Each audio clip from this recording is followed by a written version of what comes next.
今日はですね、JAXA と IHI エアロスペースが開発中のですね、イプシロンの改良型イプシロン S のですね、実験、2段目、ロケットモーターの実験をやってたところですね、点火して30秒後にですね、爆発したというニュースについて、解説したいと思います。実は昨年ですね、イプシロン S の2段目は、秋田県の能代にある、JAXA アイサスですね、宇宙圏の実験場である能代試験場で爆発事故を起こしておりまして、それの再実験といいますか、爆発原因を特定できたので、それを改良した上でですね、種子島で実験をするということだったんですけれども、そちらの方も爆発してしまいましたというニュースでございます。これ2段目はですね、もうすでにほぼ真空のところまで行っているので、真空燃焼試験というのを行うんですけれども、こちらでの事故となります。真空の場合とですね、大気圧、1気圧の場合全然燃焼条件が違うので、ノズルの形状なんかが大きく変わったり、ノズルスカートとかですね、そういったところのですね、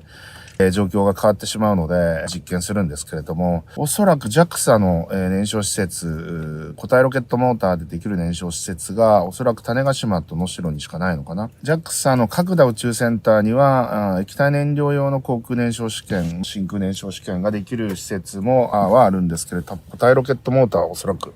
使えないので、これ JAXA の能代試験場の真空燃焼施設はこの間の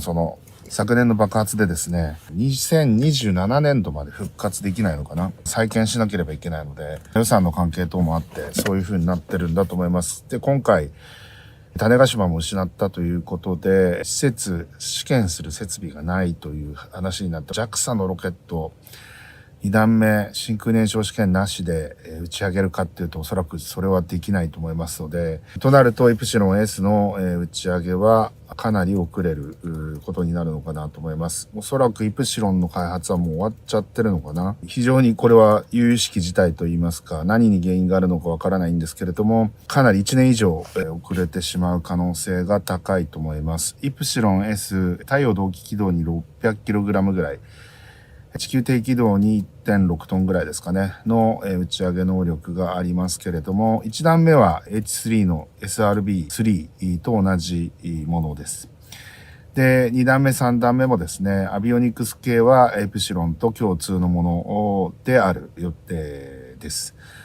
そういってその開発をですね、共用化することによりましてコストダウンを図るというのがイプシロン S のですね、方針なわけですけれども、 JAXA の宇宙探査機みたいなものは打ち上げ計画がもうすでに決まっていて、衛星も開発に入っておりますので、もう早ければ来年早々にもですね、イプシロン S 打ち上げたかったと思うんですけれども、これがもう1年2年3年という単位でですね、遅れていくことはこれ間違いないかなと。少なくとも施設再建しないと試験ができませんので、再建して試験やってインテグレーションして打ち上げってなると最低でも2年ぐらいはかかるんじゃないかなと。そうするとイプシロン S で打ち上げる予定だったロケットがダメになってしまうという、そういう最悪の事態になってしまっているような状況です。私たちの作ってるインターステラテクノロジーズのですね、ロケットが間に合えばいいんでしょうけれども、我々もやっぱりあと2年ぐらいはかかるんじゃないかなというふうに思ってますので、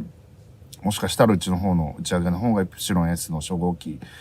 打ち上げよりも早くなってしまうかもしれないような感じな状況になってきました。打ち上げ能力ですね、我々の目標使用値は SSO に 250kg、太陽同期軌道ですね。で、地球低軌道 LEO に 800kg という風なスペックになっておりますけれども、これで足りるような探査機だったりとかですね、衛星だったりとかもあると思いますので、そういったところのバックアップ手段として我々のロケットが使われるようになるんじゃないかなという風に思っております。とはいえまだ全然原因究明できてないような状況なので、本当日本のロケット最近よくね、爆発だったりとかしてますけれども、まずはですね、人的被害はなかったということでよかったんですけれども、